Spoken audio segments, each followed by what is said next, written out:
মাদারীপুর জেলার নাম শুনলে অনেকের চমকে ওঠেন। এই জেলাটি কোথায় অবস্থিত? মাদারীপুর কোথায় থেকে নামকরণ করা হয়েছে? মাদারীপুরের ঐতিহাসিক স্থান এবং ঐতিহ্য আজকে আপনাদের সাথে শেয়ার করব।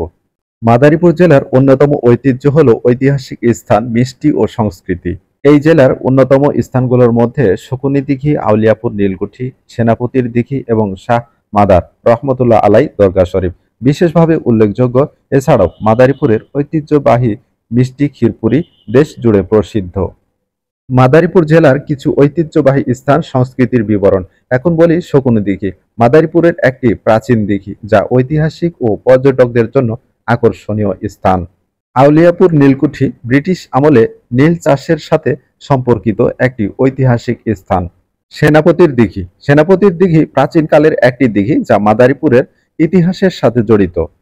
হাজরাপুর দরবার শরীফ একটি ধর্মীয় স্থান যা মাদারীপুরের একটি ঐতিহ্যবাহী স্থান।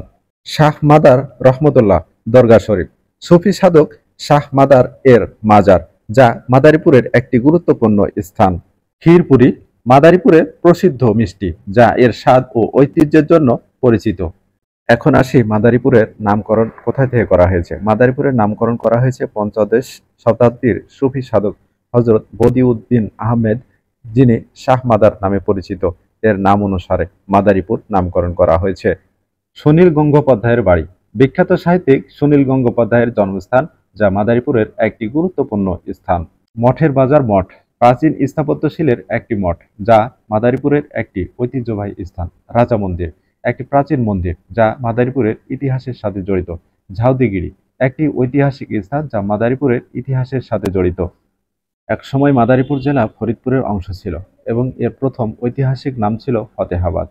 এর পরেই নামকরণ হয়েছে মাদারীপুর। ভিডিওটি ভালো লাগলে অবশ্যই শেয়ার করে পাশে থাকবেন। আল্লাহ হাফেজ।